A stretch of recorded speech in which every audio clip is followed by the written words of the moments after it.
John C. Pollard, welcome to the Lyle podcast. It's such a pleasure to have you here. We have a lot of catching up to do and even a bit of like getting to know you, Ness, because we had adjacency from, we're going back over a decade prior to when I moved to Los Angeles. So we know each other from my days in Wisconsin in a faith community.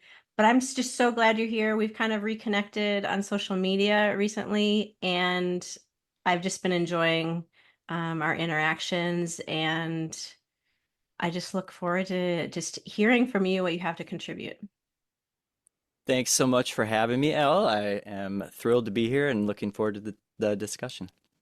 Awesome. Well, let's get right into it. So, first off, how would you describe your work and vocation? Well, it's kind of a loaded question, or at least it seemed like it. So I looked up the meaning of vocation again because that is something I have struggled with my whole life, really. Hmm. And the definition that I found was a strong feeling or of suitability for Suitability. Oh, okay. ability for a particular career or occupation. And I said, okay, well, then I can answer that because for me, that has always been music. I love Hmm. music. I studied music. I studied music in college, in fact, but I spent most of my life working in corporate America in various marketing roles, and only in sort of the last 3 years have I decided to really pursue that vocation in sort of I don't know what the word is, but uh, in earnest, I guess, to Hmm. really Hmm. take that seriously. And some of that was precipitated as there's always triggering events, right, in our lives that sort of um, take us down a different road. And for me, my dad died sort of a slow death to cancer. And, so you're just faced with mortality. And I've always been aware of my mortality. But I think that his just watching that happen and going, well, we're all going to end up in the grave at some point, and thinking about what I really want out of life. And that's sort of what, made me that and I had sort of a back injury. So I'm actually interested. I got Hmm. a lot to talk about related to a healthy life because a back injury when I was laying on my back, because there's nothing I could do and just like watching, clips and, hanging out and I just was like, I just sort of asked myself, what the F are you doing with your Hmm. life? What are you doing? And that was sort of when I committed to do what I really feel like I was made to do. I felt like, I mean, if I look back at my journals, I can go back 20 years and find journals that talk about making music. So that's what I think my vocation is. That was maybe a long-winded answer. No, I mean, this is the bulk of, because so part of, I don't tell you when I give you the questions, like, hey, this is what we're going to talk about. I don't talk about my intent other than like, I love these conversations, but, um, and you're like looking at and kind of analyzing the questions because people take it in whatever way they take it. But vocation was like I wanted to give you pause because it's not like the question is not how do you make a living? The question is not like how do you, and I haven't yet, but I do hope to have, somebody that their work is, just volunteering or their work is raising their family. And that is work and vocation, I think is kind of calling, which is, so it's like this suitability, right? It's like what kind of naturally comes out of you that is kind of yours to give. So, to me, this isn't like a small question that, oh, let's just get to know John C. Pollard a little bit. It's like, no, like it's kind of like show us a bit of your heart, show us a bit of what's important to you. But that's a little bit hard to come in to say, well, first question, show us a bit of your heart. Right. Right. Yeah. And that's actually, and I missed it in the intro, but when I think of you, I do think about music, even though you're saying, well, I was maybe a lot of your time was spent, in marketing, working for whatever businesses. That's how, I remember you, yeah, just, playing the drums, at church, or playing, just gigging. I just remember you gigging like all the time with friends that I know that you're still, based on, yeah, I know that you're still out, Yeah. involved in creative projects with. So I identify you that way for sure. Yeah, yeah, yeah. Yeah, and so do I, and I think the idea of vocation and that struggle, and for many creative people, and I think yourself included, the sort of thinking about where the money comes from, and time, and how you balance that all in a healthy way, is that's something that I'm spending a lot of time thinking about right now, because Hmm. I'm still working, albeit fractionally, in a marketing role, or actually a couple marketing roles, Hmm. but then trying to use that other time and taking advantage of that time to and be very intentional about the music.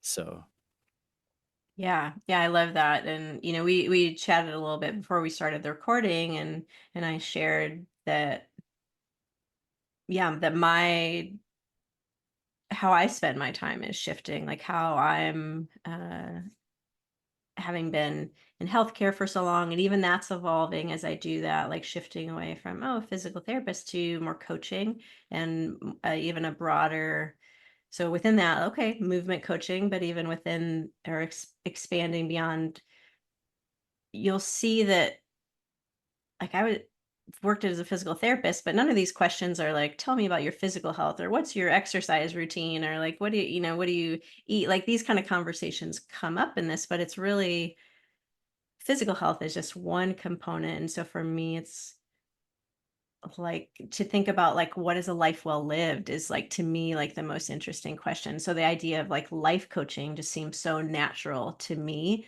to partner with people and have conversations like this, and then figure out, well, how do you take the next steps towards that.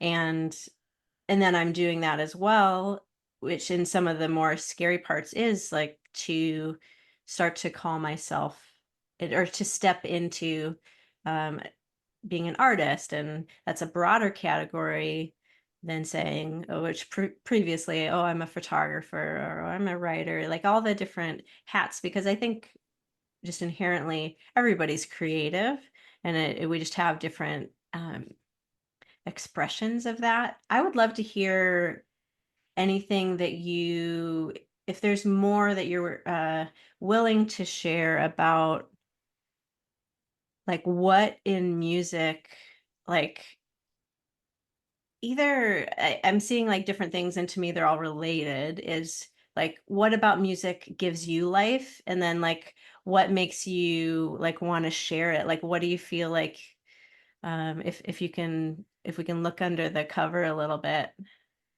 yeah, there. I think I don't think I fully understood what music, like I don't Mm, understand, I didn't understand. I just liked it, and I always felt good, and I knew the power of music, because you go to concerts, or even like, I mean, I was, you could go to a variety show or whatever, like something that, or something more Broadway-esque, or something like that, and the music is doing things to you yeah. inside that you don't understand. Mm-mm. And it's all about the feeling. And you get this feeling and you think, oh man, I wish I want to make people feel like this. And Mm. I love, like, for me, practicing and getting better at instruments and my voice, like all of that, is, I love that. I could Mhm. I could spend the whole day if I didn't have to make money. I I no problem. I could block out my whole day and just move from drums to guitar to voice, doing warm-ups, doing scales, doing, just trying to get the most authentic, natural, relaxed, um, delivery of this of me as a human being. And Mm-hmm. so but what really has been helpful is I came across about a year ago a speech, and I'm gonna forget the person's name, but I'll give it to you. We'll get it to you for the Yeah, I show can put it in notes. the notes. Yeah. Mm-hmm. Exactly. Yeah, actually, you know what? I'm just gonna look it up because I got it here in my notes. And this um, this professor of music was addressing freshmen at the Boston Conservatory of Music. Mm. Um, and let's go there. Yes, okay. Thank you. I appreciate your patience. Carl Polnack, who was a pianist and director of music at Ithaca College, but was addressing freshmen at the Boston Conservatory. And I won't go into this um, talk, but it's probably a 5 minute talk or something. But he does such a great job at explaining why we need music and why music Mm. is valuable. Like Mm-hmm. why, and he's talking about concentration camps um, Wow. where the it's a very famous piece was written in a concentration camp and played for its first audience. The piece is, I think it's called the Quartet for the End of Time by Cezanne. I think that's Wow. Cezanne. And I don't speak French, but I think. Anyway, it's really power. It's a really powerful piece. Anyway, but this whole talk really, I was like, oh yeah, that is why we do this. And I think for me, um, because of some of I've got a variety of voices in my head, and Mm-hmm. I wouldn't, in the past, I would have thought they're not healthy voices. And Mm-hmm. we can talk about this more too, because now I'm learning that maybe they are healthy voices. I just need to learn how to interact with them. But Mm-hmm. now that was like, oh, this is valuable. This is worth doing. This is worth, because as a creative person, we think, why, it feels like a luxury. It feels like, who what privilege do I have that I can just sit around and write songs? Or if you're a painter, like just sit Yeah. around and paint. Or if you're a Yeah. poet, just sit around and just string words together. Like, it seems so self-indulgent. But Yeah. this talk really made, like, he was talking about it almost as a way of saving the world. And I was like, Yeah. oh, thank you. Yeah. Yeah. I needed that to Like the permission. yes, that it Mm-hmm. has value, Mm-hmm. and that Mm-hmm. it's not just a hobby. It Mm-hmm. has some intrinsic value that, I mean, and it can be a hobby. It still has intrinsic value, and Mm-hmm. that was really important for me. And I hope everybody will go, if you're at all a creative person, particularly a musician, look up that talk and read it because it's so powerful. I can't wait to look that up. I'm like taking notes, writing that down. Yeah, I think it's like you're exploring this question that I think anybody that's doing the vulnerable work of creating, of um yeah, like we have these various voices, like that maybe there is a voice, it sounds like possibly there's a voice that's kind of saying like do something serious, do something worthwhile, like there's whatever iterations of that, uh because yeah, what you're doing is yeah, like oh, a hobby or play, or it's which is just kind of say that it's not essential. And I was that was actually part of my upbringing. I don't know, when you go back to your childhood and things that were formative to you, like where, because it's always very interesting to explore where the thoughts that we have and the beliefs that we have, uh, where they come from. I spent a whole book doing that, and I could still, there's so many layers, and I think I explored 20 to 25 different things in that, and then just being like, oh, do I really believe that thing? Because these are things that are shaping how I orient myself to the world and how I interact. And so I used to not, and I think this was handed to me. I don't think I came up with this on my own. I don't know, but I didn't think art was very important. I didn't think fiction was important. Like I didn't think music was, it was just, and not to say I didn't do it. I played an instrument. You get to start doing it in, at least when I was in public school, right around fifth grade. It's like you get to pick an instrument and do it. And I, played the trumpet for a time, and stopped when I had to start sight reading. I was like, oh man, I gotta like practice. I don't know. Had I had the saxophone, I think it would have been different, because again, there's something important to like doing that thing that like wants to come out of you. And so I've had to deprogram, and it's still such a work, especially. So here I am claiming this title of artist, because if I'm true, like the more I'm with myself, the more I find that there's things that arise out of me. And the more I spend time with myself, the more I'm like, whoa, it's not even just photography what I thought it used to be. Like I have these words, I have these ideas. That's been like a decade of like, well, what do I do with this? I don't know. And I feel like it's a pretty good, like if I read that in a book, I'd be like, wow, like that's my perception of it. Like, but oh, it's just a snippet, or it's a putting together like some kind of understanding of the world. Like, okay, so writer, and then like so recently I've written songs for a long time.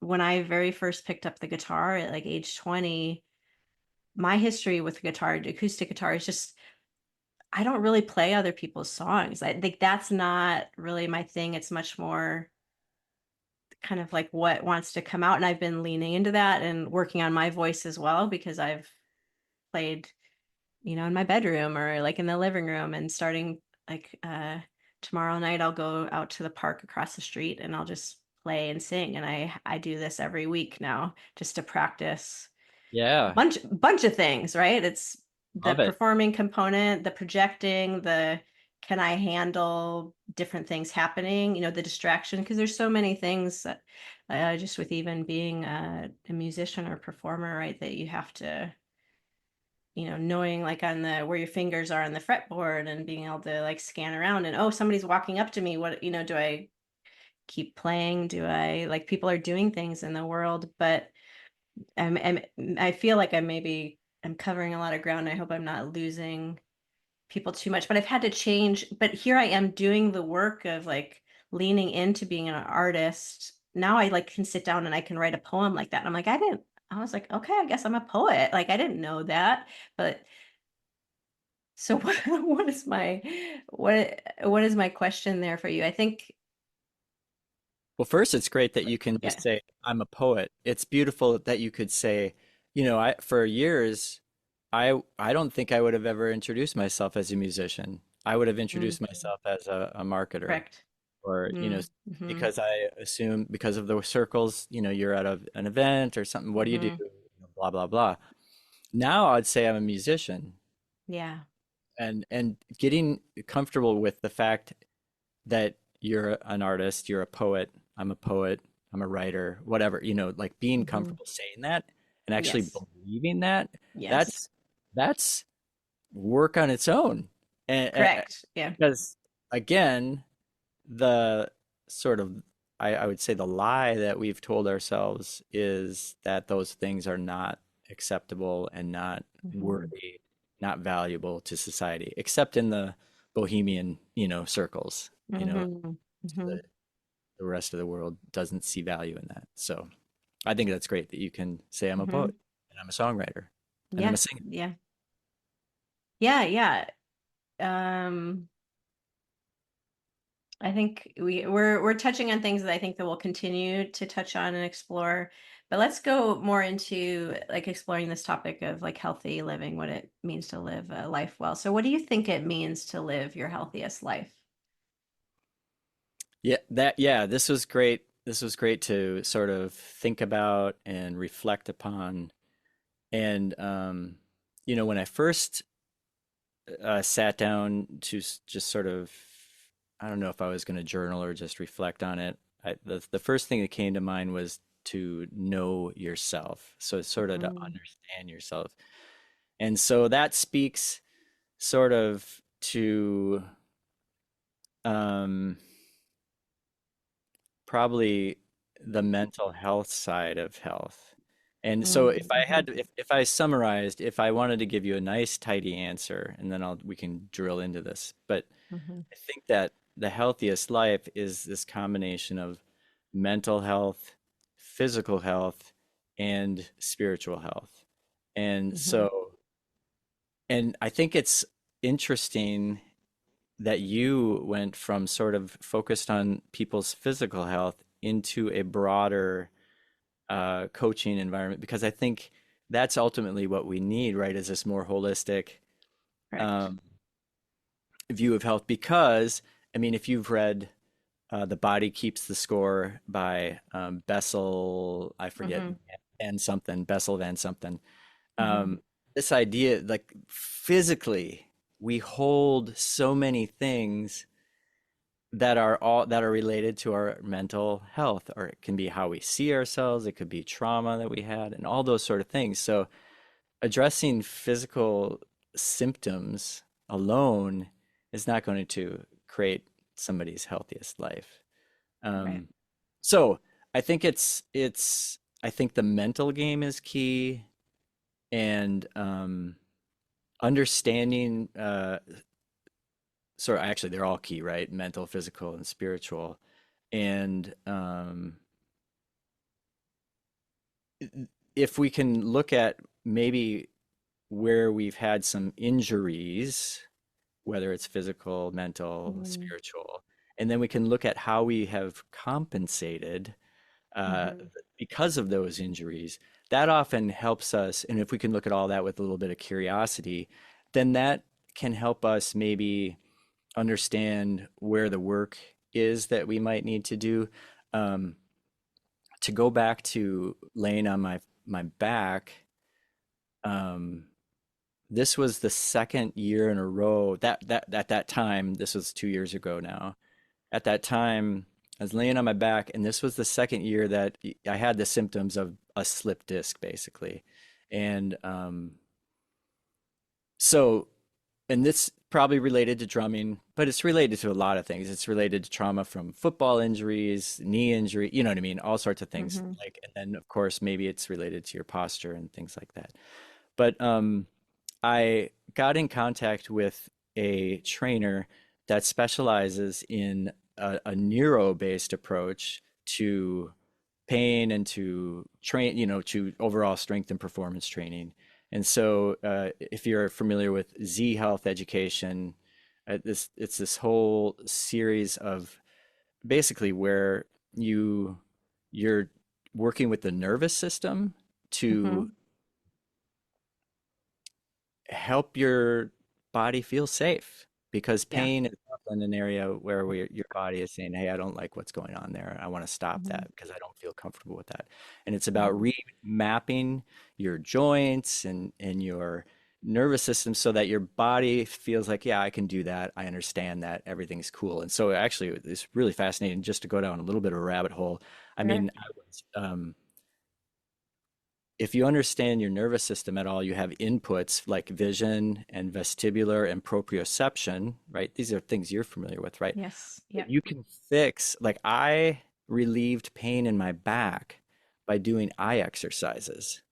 Eye exercises were critical to fixing Mm. my body. It was mind blowing to me that I could do Mhm. the exact. I was like, what is happening? And then, so I got into this so much that I actually took a course, and I would be certified in this R phase, which is all about sort of the rehabbing joints and things like that. I haven't taken the test yet, so I can't say that I'm certified, so I won't say Okay. it. It's really fascinating. Like, so, you can be doing thumb exercises, or, finger exercises, neck exercise, moving your cervical, your thoracic spine, and these things can have an impact on how your body feels. So, all of this, whether mental, physical, or spiritual, is about safety. So I think if I Mhm. had to sum Mhm. up the healthiest life, it's a life in which we feel safe. So on, when I think about interpersonally, like am I in an environment where I feel safe to be vulnerable and to share those thoughts, and where the way I'm talking to myself about myself, where I'm safe and I am compassionate with myself and I can come at that. And so the same thing, physical is a little more obvious. Like again, with back to the nervous system is about, am I safe to make that movement? Do I feel comfortable making that movement? And we can help our body do that through a number of ways. Now, on the spiritual side, one of the things that I've really grown over the years, when we met, we were in a very evangelical setting. And Mhm. over the years, I've kind of sort of grown away from that particular perception of God and how I see God. Mhm. Um, and some of that, and one of the things that never sat right with me, and please don't come at me, everybody, but let's just talk about it, is this, there is on in this area, there's this concept of depravity and of broken. Mhm. And Mhm. and I never, I could never connect with that fully, even though I was so on fire for the Lord, and so just I wanted to be a great disciple. And but that concept of being broken Mhm. is not, I think, healthy. I don't think Yeah. we can Yeah. see ourselves. If we think of ourselves as broken, we're going to be broken. Yeah. Yeah. If we think of ourselves as made in God's image, if we think of ourselves as good, and if our view of God is that God has our back, that God is Mhm. love, that Mhm. God is good, and Mhm. oh, we can point to all sorts of references about all the different ways that God is portrayed in the Bible. But um, but I'm going to stick with the one where God is love, and I'm going to stick with being made in His image, and that's, and also like sort of reading scripture from other religions has helped too to broaden my perspective. When I think of, and I was reading over the last couple of years from the Upanishads and from some of the Buddhist scriptures, and I can't even remember um, which ones, but I was reading and I'm thinking, this is beautiful. This is good. This is health. This is like a healthy way to see things, and they're not, in my opinion, they're not mutually exclusive. And so, now when I think about my spirituality, I would say that my spirituality has evolved, and I still want to be like Jesus, but Mhm. I'm not. Uh, there's a lot that of baggage in the American version of Jesus, let's say, Yeah. Oh that, yeah. Yeah. especially right Mhm. now, that I don't have anything to do with. And Mhm. so, and let's not go there, but uh, I think, and if we think of God, and I also understand why, if you're listening to this and you don't like the word God, and Mhm. I understand why people don't want to say God and why they say the universe and they talk about the Mhm. universe. Thinking Yeah. about Agreed. God or Mhm. the universe and why, and that the universe has your back, that God has your back. For me, that's sort of one and the same, but I can understand why you would say universe, because it's just carried so much baggage in recent years and so much unhealthy baggage. So Mhm. that's a lot of words. So it's a balance. If Yeah. I had to Yeah. sum it up, I think it's a balance of the mental, the physical, and the spiritual. It's about safety. It's about understanding ourselves and maybe where we've, because of that trauma, have made some unhealthy compensations that we need to explore and try to work out those compensations so that we can get back to the true self, to our Mhm. true who we are, who we were made to be, which Mhm. is there. Mhm. Yeah. Yeah. So I would love to hear more. Like you led off right away with know yourself,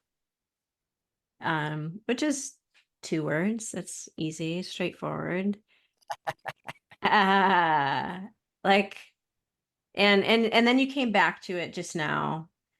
But I think there's still like, is there any, and you can share, I do, and part of why I have various people on here is to that hopefully there is like a personal side to this versus like a, we can stay really in our head. But like what what does that like what is the process of knowing yourself? So you talked about injuries and like traumas and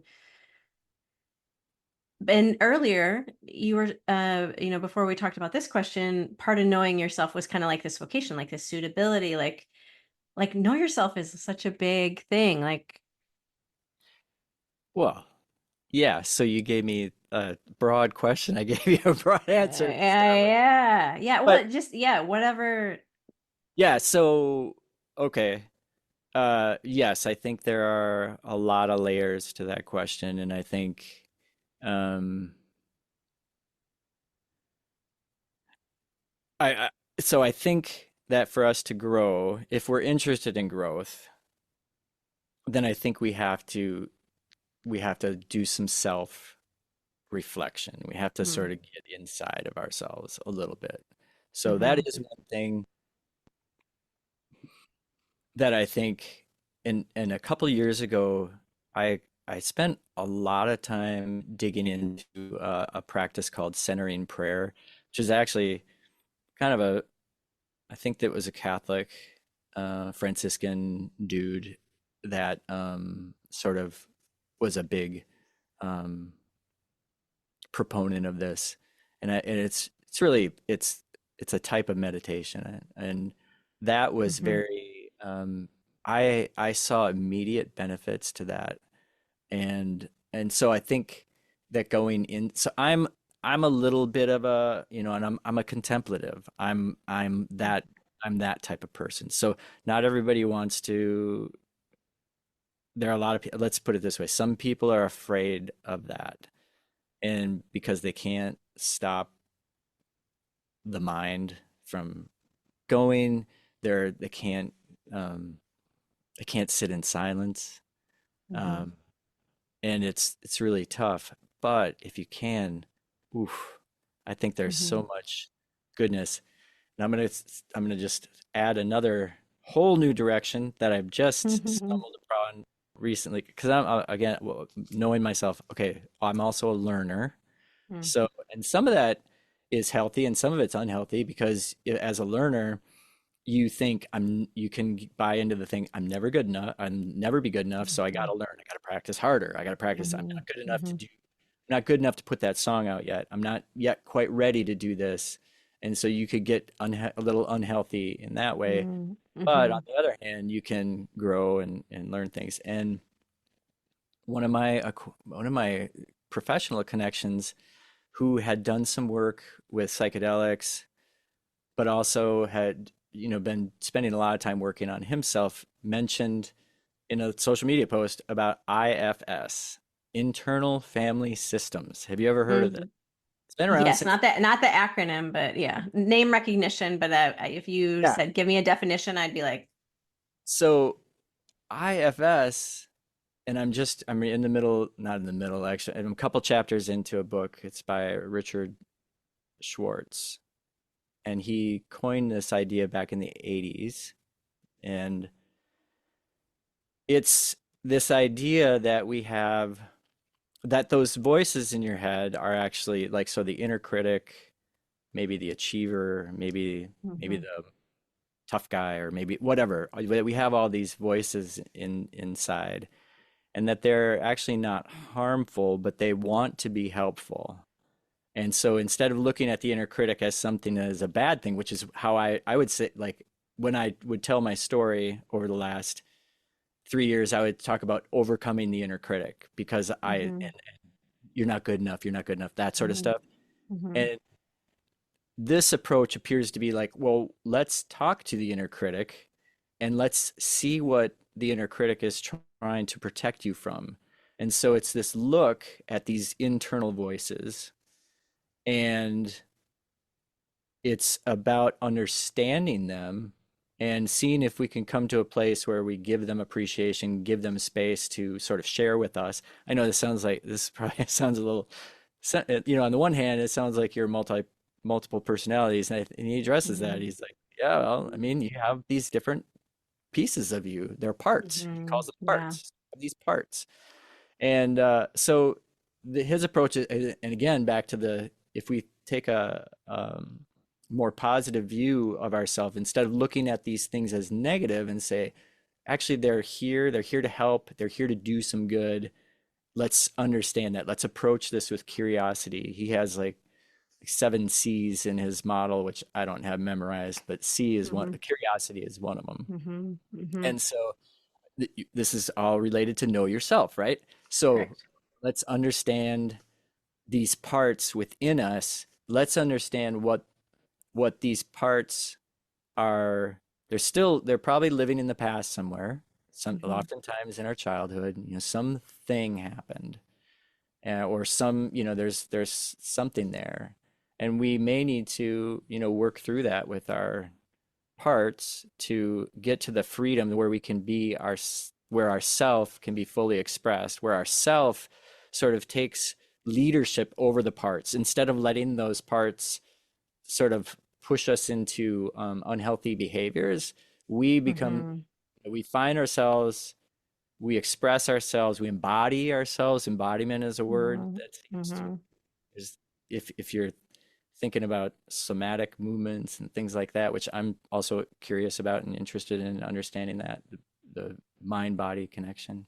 Mm-hmm. Um, it's all related. So anyway, I think that's the sort of internal, and that's just an example. I mean, maybe Correct. there are Yeah. other ways to do this, right? There are other ways to come at that, but and that's what one of the things, because I'm a learner, I've taken so many courses and so many things, and like I'll explore anything. Like Yeah. you give me some Mm-hmm. crazy woo woo, what sounds crazy woo, I'll listen to it. Mm-hmm. Let's see what it is. And what I think I'm coming to is, don't necessarily take everything literally, but it's a metaphor and it's a way of looking at things that in some cases is going to be helpful. And if it's not, you just say, okay, well, that, whatever, for Mm-hmm. whatever reason, that I couldn't get my head around that. I couldn't resonate with that. But if it does, then even if you're thinking about your parts and you're having a little conversation with these people inside of you or whatever, well, of course that sounds crazy to the I know I shouldn't use that term. It doesn't sound rational. Let's just say that it Mm-hmm. doesn't sound rational. But if it helps you, if it puts it into a setting in your mind that allows you to process some things, to move things around, well, why wouldn't we? Like, Mm-hmm. let's go for it. Let's try it out, see what happens. And if it works, fantastic. Right.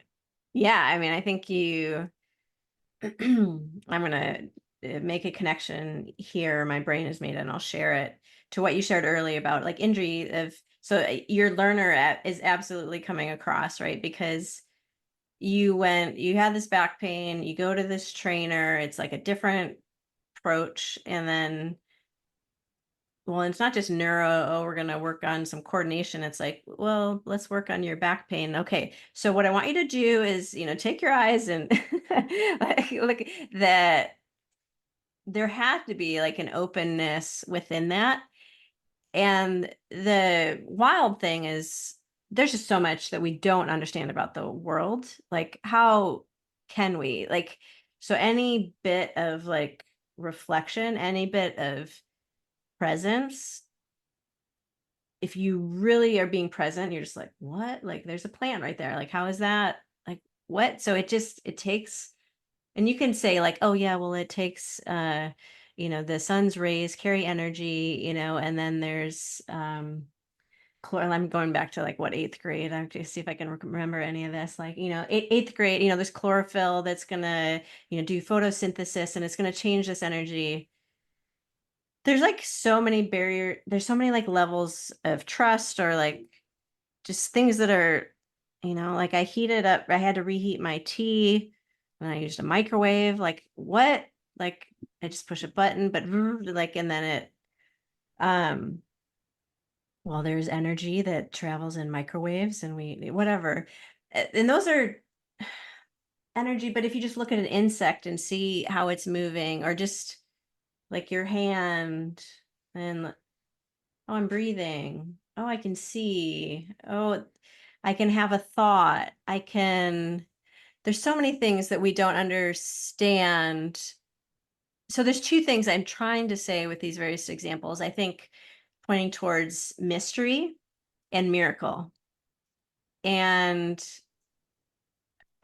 to me, that's part of what knowing yourself puts you into a different relationship with the world around you and starts to open up the miracle of life and the mystery of life and a tolerance of tension. Because okay, if I sit with myself in whatever way it is, there's so many modalities to do it, my head is pinging around. Oh, well, and there's different modalities you can do. You can, oh, I'm going to try to empty my thoughts, okay, and then I'm going to create a distance from my thoughts and attach, have no a Buddhist kind of detachment from my Mhm. thoughts. Or like what you're describing, we can be like, oh, hello, and then you can start to name your thoughts, and like give it a, oh, this is Mr. Tidy or something, or this is Gertrude, or like whatever name that, oh, here, this is my anxiety, this is my fear of failure, this is my pride, this is my, like, all Yeah. these things. And then the hurts, like you're talking about, that once you're quiet, you might realize, I feel really alone, or like, I feel really, really sad, or oh my gosh, I feel anxious, or whatever these underlying things are. But like, when as you start, but there's some kind of mystery. So okay, coming back to the mystery, because we could talk and talk and talk forever, right? You can spend a whole lifetime exploring these things, but there's some kind of mystery. And I completely agree about, there's so many different approaches, different ways to grow. There's so many, and embedded in that is different language. And can it be that we're talking about the same thing and approaching the same thing, and just certain things are more useful to different people, or even in different seasons of our life? Like you and I both have commonality of evangelical Christianity in our history, and there were many benefits to that. And there were things that, like, and as life has journeyed, that has maybe allowed us to see that things don't have to, because part of evangelical Christianity was kind of like this, there was a rigidity and a, Yes. I have answers, like I can show you the way, and like, what a privilege it will be for you to be adjacent to me, that I can, that I can point like the way. And so relating to even Jesus differently, right? Whether and I'll stop there, maybe just a trickle down or fall off. But you're bringing up Oh, so many good it's points. so Yeah. good. It's so good. And, as you were saying that, I was just thinking about one of my challenges and maybe your challenges for anybody who's creative, right? Is how do I find here's how I see it. I feel like if I'm moved to create this piece, I feel like I'm tapping into that a little bit of that mystery. I feel like I'm a Yes. bit of a conduit, right? And so Yes. I feel like I'm just participating in this bigger thing. Yes. And as a result of that, I also believe that there is somebody that this is going to benefit. This is somebody is going Yes. to be moved by Yes. this, something like that. And Yes. it's maybe it's not unlike that with these different concepts, different psychologies, different approaches to the internal life, and it's about, you know, these people have this unique take on how you see the self, and it resonates with some people and it doesn't resonate with other people, and maybe something else is, and the whole idea though is that if if we are looking, if we are open, if we are, let's, this sounds cliche, awake, we Hmm. we would see more of that, or we would be able to Hmm. resonate more with maybe the thing that is right for us. And as you were speaking, I also you said some things that were very much. I read a book years ago called The Awakened Brain by Lisa Miller, and she's legit psychologist and stuff, but Hmm. she was doing a lot of work on depression and trying to understand depression. But this one of the things that she helped me understand in science is also helping us understand is this connectedness of humans and of the earth, the world. Now let's get sort of Native American in here almost. And so for example, she had a study where they had two people who didn't know each other and they sat in a room together and they're internally they were just to focus on connecting. So like I don't know, for 20 minutes or something. They didn't talk to each other or anything. Wow. And then they separated them and put them into like electromagnetically locked off rooms. And then at a specific time, unbeknownst to the one person in the other room, they had this person in this room have a thought, and they were monitoring their brains with fMRI. Wow. What they found is that this person, and this is all scientific, you can find this. Mm-hmm. When this person began thinking this thought, the same spot of the brain in the other person lit up at like 25% of what was happening in the brain of this first person. So so to your point about mystery, to your point Hmm. about the bigger picture, to the point of connectedness, and this is something that I was gonna probably get to later, when we're Hmm. talking about all these different things that we're learning. But and that's, when I think about connectedness is something that I'm really starting to appreciate more, and it's what really allows us to be a more compassionate human being. And so if I'll go Christian for a second here. If we think about the body of Christ, instead of thinking of that as only people who believe like I believe, but if we thought of the body of Christ as, you know, the world, Hmm. we would we would understand that, hey, I play a role in that body. I might be the foot, I might be the hand, and those things that some of us have learned about. But it also means that I'm going to see everybody a little bit differently. They're all part of that body, and they all have a function, and they're all providing a beautiful piece of the pie, so to speak. And so Hmm. we'd see things so much differently. And also, if we thought of the world as a part of this too, we would treat the world differently. We'd treat nature differently. And if we understood Hmm. also, there's studies about what is the frequency of the earth, and Hmm. that frequency is something that you can get to. I don't know, now I'm going way. When we meditate, we change the brain's sort of wavelengths, and you can get into these deeper states of meditation, and then you can get to these altered states of whatever they're, different frequencies of vibrations that are going on in your brain.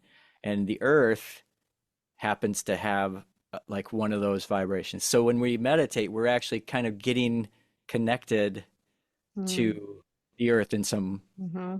mysterious way, let's say. Mysterious. Yeah. I don't know. If that's too much for you, I'm sorry, but there's just a lot there's just a lot to think about. Yeah, no, I,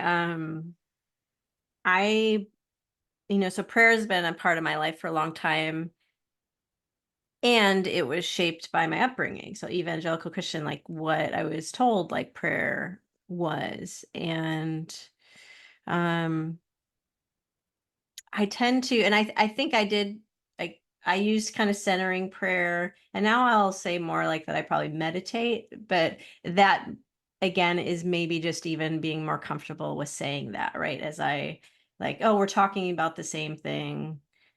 Um, but I have a practice of, I started that about 5 years ago, and I found it pretty hard initially. And I started small, And I was really grateful for the how it was introduced to me was kind of like commit to 6 months of this. It was like Mm. don't like just do it and you're gonna be, I feel great because your brain is just gonna be uh it's a wild place in there and to sit and to sit with it, yeah, it can be really really intense. So I don't know, but for sure by 6 months, I not only was I like, I'm going to continue doing this, but I was like, how can I do this twice a day? Like, when else in my day can I do it? Because I was doing it in the morning. And once I pivoted to doing it in the morning, oh, just like the transition or to the evening right before bed, that transition to sleep was like, oh my goodness, so amazing. So speaking of being outside, so now I have a habit of I'll go do that in the morning outside. It's part of my morning routine is to go outside and meditate. And I have, and it looks like a lot of things, and labels are labels. Like, I don't know, I could maybe explain it to somebody, and one person would say you're doing this, and another person would say you're doing that, but it's so wonderful. And now that I have access to that, um I'm a pretty intuitive person, so I was like, this is like true of me, but I'm like, I'm pretty sure we could do some science and it's probably out there and I'm just not aware of, like, just being able to get to those states faster and faster, right? Where initially it might take time, but with practice you can just like, which we see, and maybe we can call it maturity, right? Or just somebody that, a toddler like doesn't get what they want, and they're like, but then over time you can learn to deal with like the emotions that rise up within you, the thoughts, and um but I do it outside just to be in my senses, because that was part of even like some unlearning I had to do. Was I was really drawn to nature, but there was, and you talk about embodying, there was something about evangelical Christianity in quite a variety of ways that I experienced that were more disembodied. And oh, you can go out in nature, but don't get too, like close to it, because there's, you'll start like worshiping the trees or something rather than, worshiping God. But it feels to do, I mean, I love meditation anywhere, but to do it outside. And uh have you ever hugged a tree? I, not that I can recall, but I'm not opposed. I mean, Thumbs I mean, up. So as a learner, I would, as a learner, somebody, I would just encourage you, and you can go full, and I've done, full embrace, arms wide around, depending how big the tree is. But I encourage you, the bigger the tree is, the more yeah, impact you'll feel. The more aged it is, the more, but you can just even a palm on the tree. And if you're, and I can't promise that everybody would feel it because I've spent 20 years helping people with their physical bodies, and I'm quite aware of how very divorced people are from their body and can't tell how they're breathing, and they can't tell. right. So, but if you're in tune with your body and if you touch that tree instantly, like, so, and what is it? And there's science coming out, there's like uh the mothering tree. Are you familiar with that book? I'm not. No, Do you know it? Okay.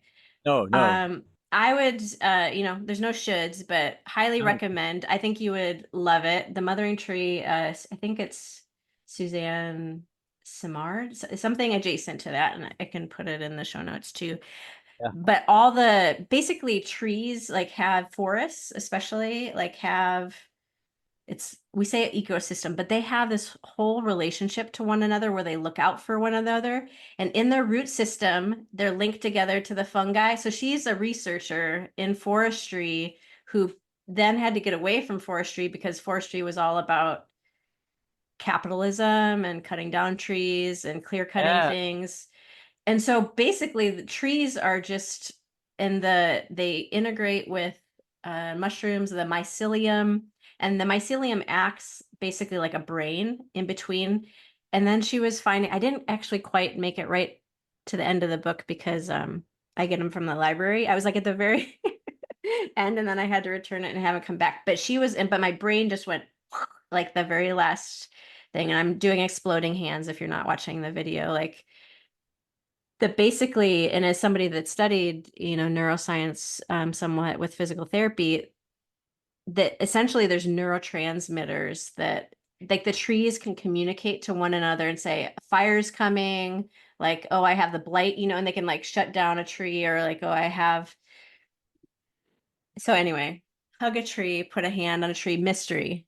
So, fun fact, I'm familiar with some of that research, and I don't know where I heard about it, but I started a song about it, and I have the groove and I have the chorus for it, but it's all about, we cut the trees down, but we didn't realize they were sharing the light. So you know how in a Mm, forest, we often thought, oh, we have to cut down the big trees because they're dwarfing the small trees. The small trees can't get the light. And now what they found, just what you were explaining, they are sharing the light that they get.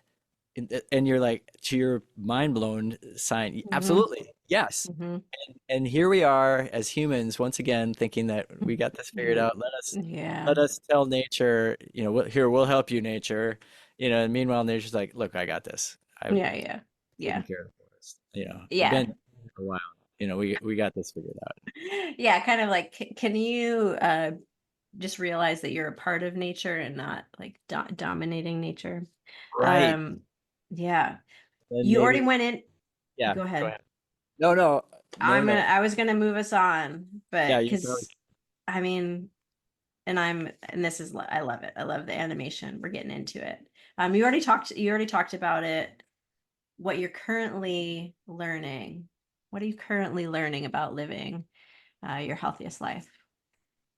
So, yeah, do have some notes, and luckily, it's not something we actually have uh, touched upon.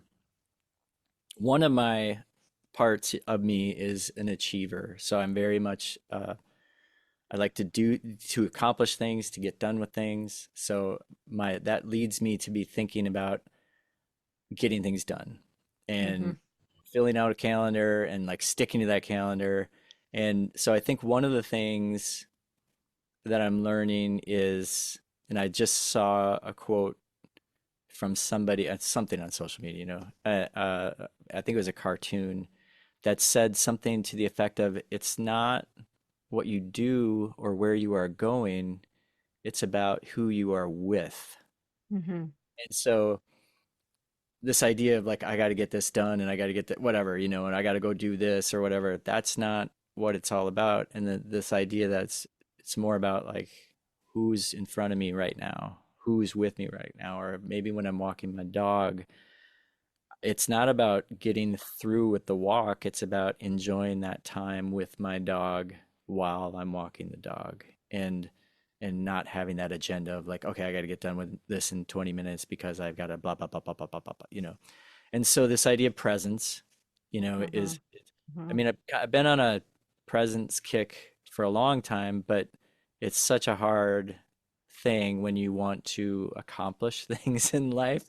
And then, so I think the thing I'm learning is like, well, maybe it's not about the accomplishments, and maybe it's just about more about Mm-hmm. being. And I had a journal. There's a company that makes a journal called the Monk Manual, and I liked the concept of it because they talked a lot about this balance of being and doing. So, we want to be present, but also you want to get the things done. You want to stay organized and blah blah. So it's kind of a journal and a planner and all that sort of stuff. Uh, I like that concept, but I think I need more help being than I do doing because I just naturally am Mm-hmm. trying to. And when I Mm-hmm. can free myself up, then my Mm-hmm. body feels way, you can feel it, right? When you're not, Yeah. when I have two adult kids now. When they were small, I mean, I remember reading them books and thinking, I want to go practice. I want to go do music. I want to do, and I missed the moment, I mean, I still remember the moment, but I remember it with regret because, I'm reading a book to them, but I'm thinking about like, oh, I want to go play the drums or whatever. So Mm-hmm. it's about, that's a big thing. Mm-hmm. Yeah. We already talked a little bit about the connection between the nervous system and, pain. That was a big learning Yeah. for me, and just mind blowing. And then here's a sort of random one that I have been. This one's just physical, but have you ever heard of bone rhythm? So the idea of No. moving, so it's about, well, there might be different aspects of this, but um, the part that I was reading about was on some kinesiology page, but it was sort of like if you're doing a squat, for example, and you can get your hip and your knee and your ankle all to be moving at the same time. So as you're going down in that squat, instead of like favoring one sort of compression more than the other, but actually it's all in synchronicity, that Hmm. there's just some, it's just, I, c- it makes me feel really good. So I have friends that look at me and I was trying to explain this to other people in the fitness world, and they just looked at me and they said, JP, it seems like you're overthinking a squat. And I'm like, no, no. But my one friend, he understood. He understood Yeah, yeah. the real thing, because what's happening when you do a squat is like there's your femurs are rotating a little bit, your pelvis is doing some rotating, and there's all sorts of rotation happening. And when that gets in synchronicity, like they're all kind of doing it at the same time, uh, I think it goes back to safety. It makes your body say, "Oh, I Mm-hmm. like that. That's very nice. We're all working together. Things are aligned." And so I find myself, I know you call me a nut. I don't care. Like just practicing a slow squat where I'm just trying to keep those joints moving in synchronicity. All right, that's the rando thing. Oh, Yeah, yeah. and then one final thing, which is just back to the presence thing, is just like really just to be okay where I'm at right now. Like I have a lot Mhm. of things that I'd like to accomplish before I die. Yeah. Um, and so there are things like there's music that I want to make. There's like maybe some courses that I'd like to do a lot about the mind. Getting Hmm. yourself create like for creative people, thinking about how do you get yourself into that place where you can feel safe to create and feel confident to create. And also, getting over the am I good enough stuff, because Hmm. we're all good enough. And Yep. and somebody's out there that needs to hear it, needs to hear Correct. your stuff, needs to see your stuff, that needs to be moved by your stuff. So anyway, that's like, but that idea of being okay today, like today I'm, um, working 80% in a corporate job. I'd like that to be non-percent corporate job, and I'd like to spend all my Yeah. time doing these other things, but I'm okay. I'm okay with Hmm. it. So. Yeah, yeah. Is there a do you mind sharing any portion of like what that how the process I'm curious, you could share it about any of them, but the process of, oh, just be here, like be here now versus Mhm. thinking about something else. Like what is working for you, or what are you trying, or what you like that I tried that didn't work. Yeah. Yeah, some people would say that's that's dumb. Like, I can't do that. What does that even mean? It's dumb. Mm-hmm. If you've ever taken a yoga class and they Mm-hmm. tell you to focus on your breath, Mm-hmm. there's something beautiful about that, because if you focus on your breath, you can't be thinking about anything else, really. If you're really focusing on your breath, like the Yeah. in and the out, and then so if I'm trying to be in my body, be present, then I think I focus on my breath, and Mm-hmm. particularly try to um, slow down the exhale. So I don't know if Mm-hmm. everybody understands but there is some science behind this.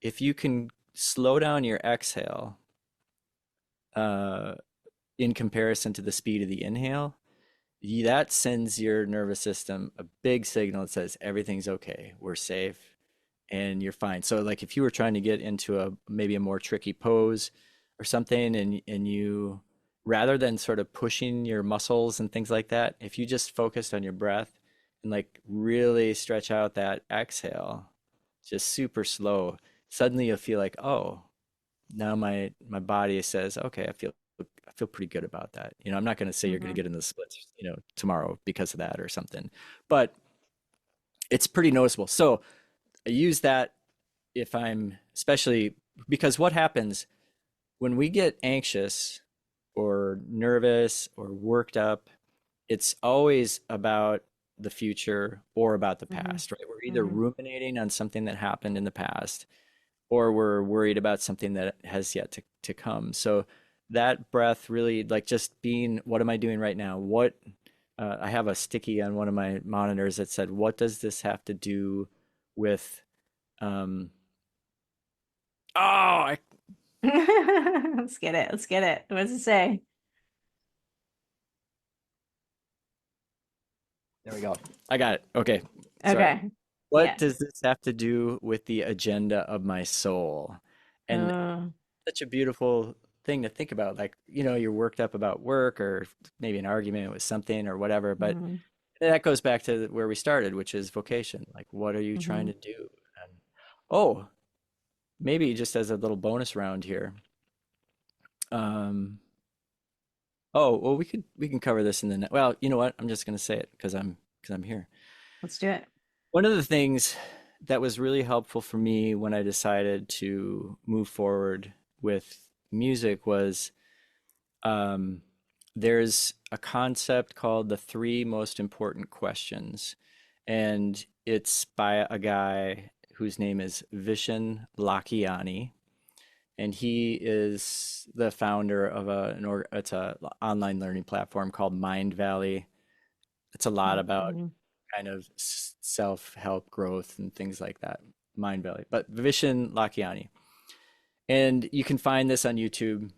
Um, there's a couple different versions of it, but I'll just tell you the three most important questions so that you know you can think about this. And so the first one is, what do you want?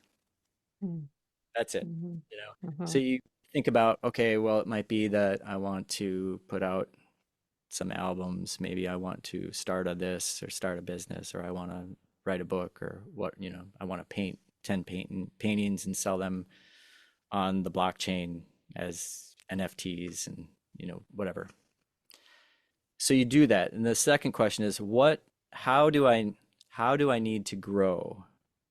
So I have these wants. How do I need to grow? So that gives you sort of the um, things that you can actually do to like help, Yeah. put that there. The third question is the one that I like the most. And years ago, I was doing sales for a startup company, and it was basically out of money and I wasn't getting paid anything. And so I was listening to all these, you know, sales positive Zig Ziglar and I don't know, that name Mm-hmm. probably doesn't mean anything to most of you. Motivational stuff, right? Mm-hmm. Salespeople have to feed themselves all sorts of motivation. And Tony Robbins is another name, right? Yeah. Yeah. Yeah. Yeah. This Yeah. sort of stuff, right? But the one thing that always bothered me about those people is it all seemed very self-centered. And in this three most important questions, the last question is, what is my contribution to the world?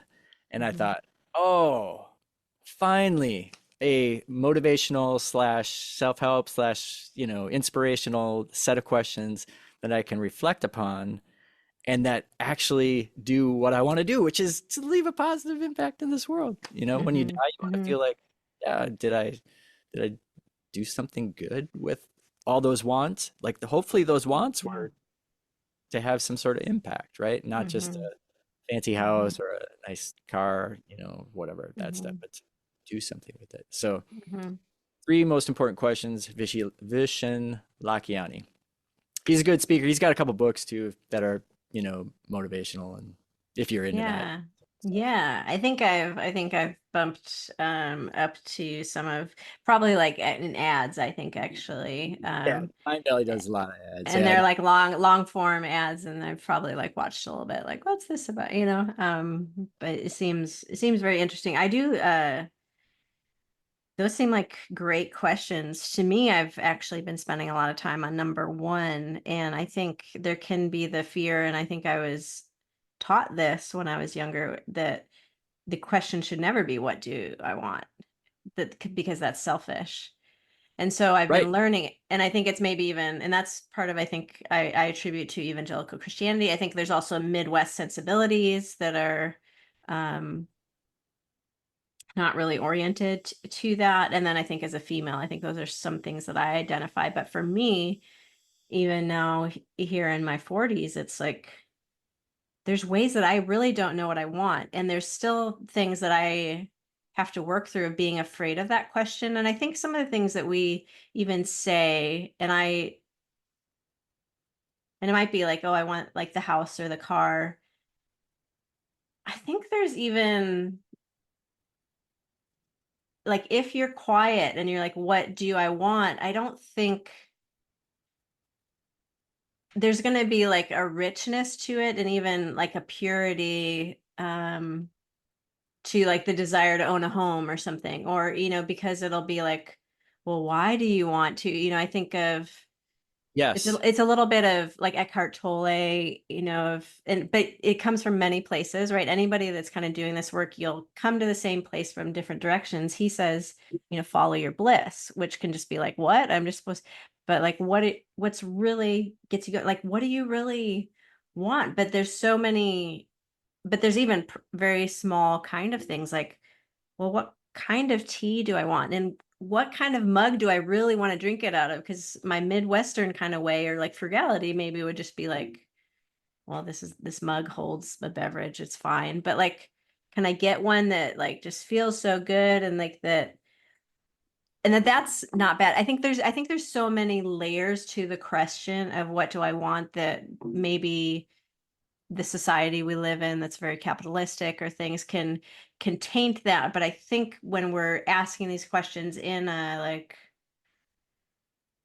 knowing you're really doing the work to know yourself, I don't think we're in danger of those things. But then there's you have to kind of release people to do that work and figure it out. Yeah.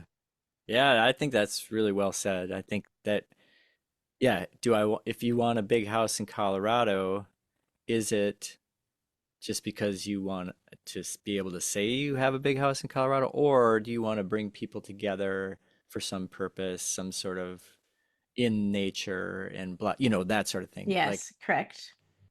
and whatever. Yeah. Yeah.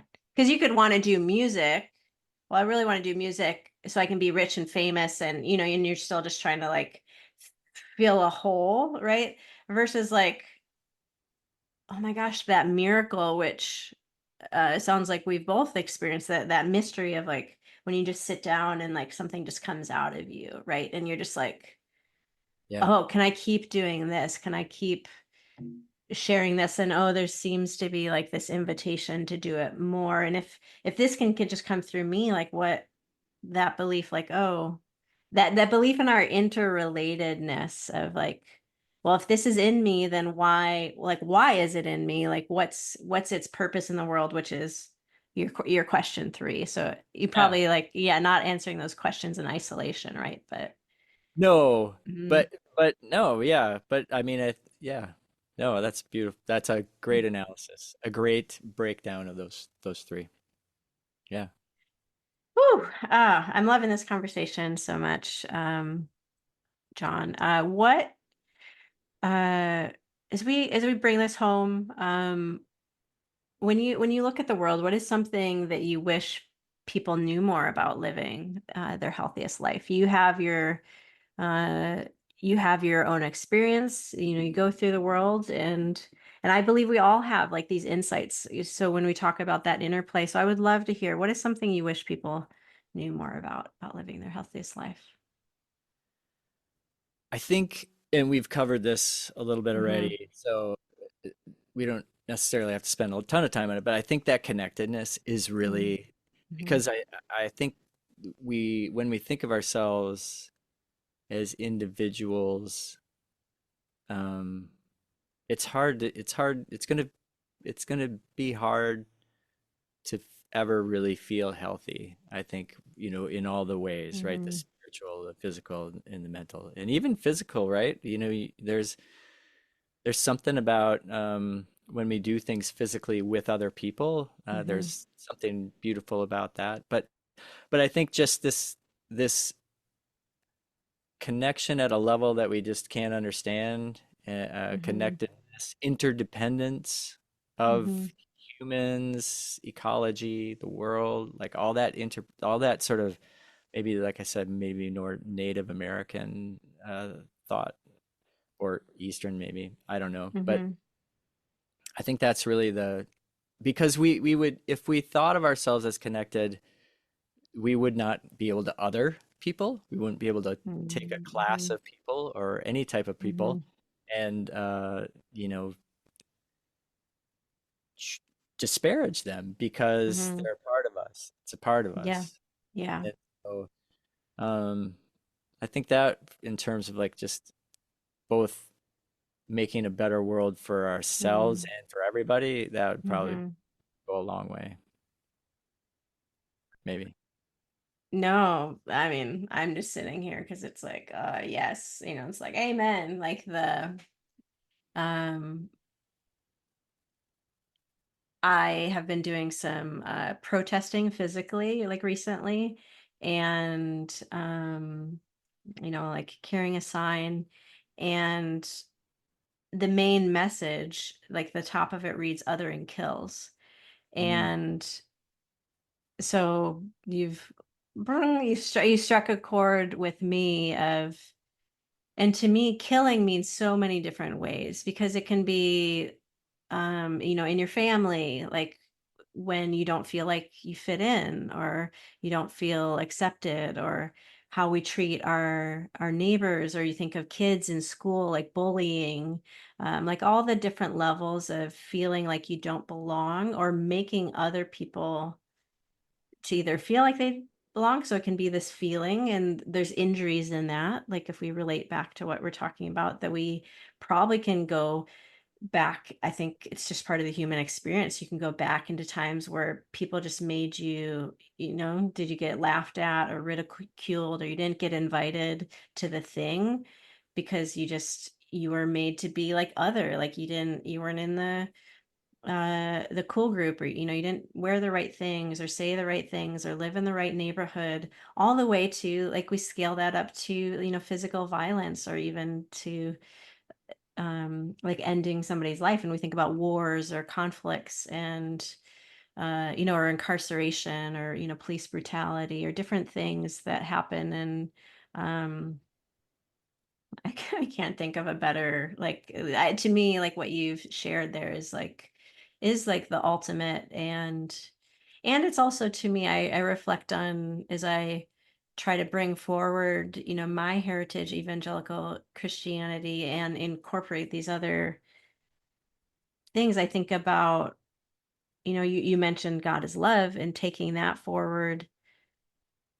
Like if God is love, and like love needs to be needs relationship, right? It requires like an interplay. Like you have to be around others and with others. And then that was something Jesus was asked, essentially, like, who do I have to love? Like, because like the greatest commandments, he was asked that, like, love the Lord your God with all your heart, soul, mind, and strength. And the second is love your neighbor as yourself. And then, of course, the question later on was, well, can you go on about who is my neighbor? yeah. And it's right. It was the story, or the parable of the Good Samaritan, right? Who is like a disparaged group from, like, who the Jewish people at the time, how they would have viewed, they weren't, they were people that were viewed as not godly, right? And in that way, they were made to be kind of like tiered, and so that story, right, is that, and you see all the people, the hierarchy of, somebody's injured the side of the road, um, well, attacked, they're like brutally attacked, like left on the side of the road. And then you have people that are like the holy people that go by, that you would expect. These are the do-gooders. These are the people that, and the person that helps is that Samaritan, that disparaged person, and like what's the end of the parable? It's like, then doesn't Jesus say back, like, who was the neighbor that day, and then makes the, like, turns the question back Yes. on the person they asked it. And I think And I think about that a lot these days of like, because when I see, you know, when I see Christians, like, because this is something I've wanted to distance myself from, of like that are doing harm to people, and whether it's words, rhetoric, or um, actions or policies, or supporting wars or things like that. I just like, oh, it like it breaks my heart and causes me to do a lot of internal work to, Yeah. okay, how do I relate to this world? Like, how do I reconcile these things? What do I do with these things? What's mine to do? What's not mine to do? How do I find a peace in that? So, um, I for one, really appreciate that and really relate to that. And I don't, and that's just my interpretation of kind of othering. But like literally, not everybody understands that concept. I had somebody say, like, an older gentleman asked me, like, what is othering? But like that idea of, which is probably isn't new, to take, a noun, and to make, we're making it into an Yeah. action, like to treat somebody like the other, but now we're just condensing it and say, oh, well, othering them, to treat them as different, like that they're not the same as us, when of course, how can they not be? And the closer you get to mystery and miracle, like you're saying, in that interplay. So very, very profound insights. There's so much in that. Thank you so much. Mm. Yeah. Well, that all of that is deep on my mind. In fact, my next single is about that, and it's taking me a long time. Just it's taking me a long time, but unfortunately, the world still needs to hear that. Hey, we shouldn't do that. Yeah. But Yeah. Well, I can't wait to hear some more of your music. I'll definitely drop things in the show notes, whatever you want to provide of how people can get in touch with you. Is there anything you want to share now about how people can get in touch with you, your music? yeah, I mean, it's all on the socials or on Uh-huh. all the streaming platforms. I have 6 singles out there. And so, particularly if you're a creative person, the first single is called Rising, and it's about, sort of that making that decision to go for it. And then the Hmm. next single after that is about the faith in yourself that you're going to need to keep going. And then some of the other songs are just songs. I mean, they're good songs. Some of them are songs that I've had over the years that I just wanted Hmm. to put out that I'd maybe written for a couple that I had written for my daughter. Hmm. And and then the last one is actually sort of a simple love song that I wrote for my wife, which a lot of people like that one. So, I mean, it's Hmm. a love song. But also, a random thing I'll throw out there for Hmm. those of you who are open in your faith journey, if you are Hmm. open to Jesus stuff, while the pandemic was going on and I was really deep into this centering prayer stuff, I put together a program, a 31-day program. And what it was meant to do was to sort of introduce somebody to this concept of centering prayer, the concept of quiet, basically. But it's 5-minute chunks because Hmm. I understand that that's really hard for people. And so I had another friend who Andy Geipel's his name. He agreed to make it into an app, and then I enlisted some artists to create.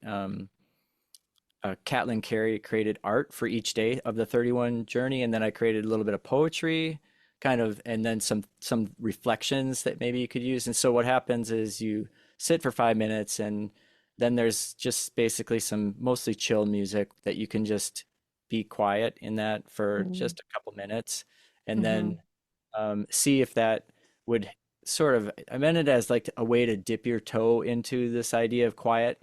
And I had all sorts of great aspirations of selling and everything, but it's free, but only for, I'm sorry, it's only on iOS. So if you look up 31 Days to a Deeper Connection with God, you'll find this app that you can have on your iPad or your iPhone. And I think it still works.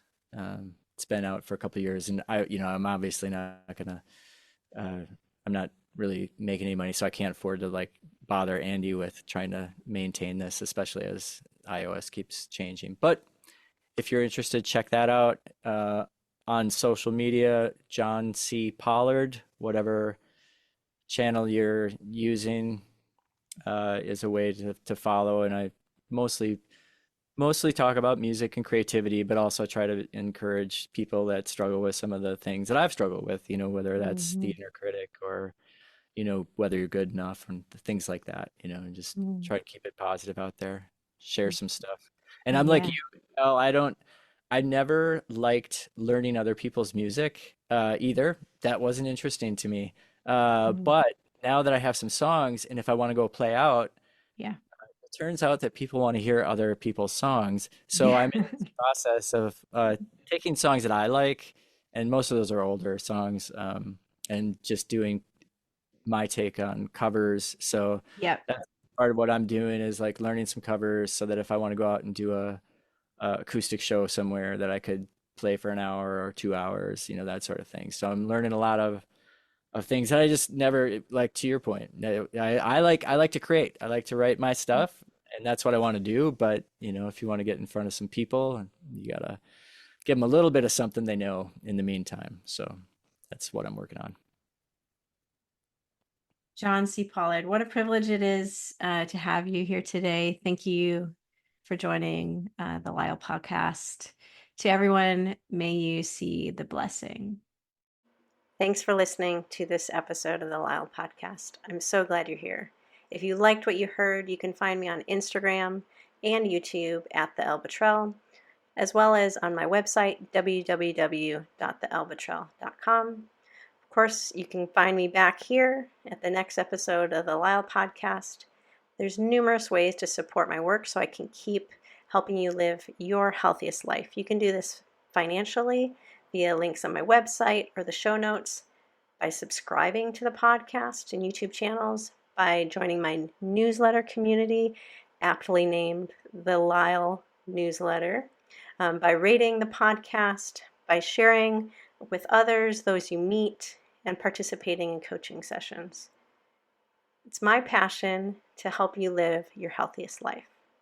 I'm so glad you're here. I'd love to hear your thoughts about what you're learning and the insights you're gaining from these conversations. May you always see the blessing.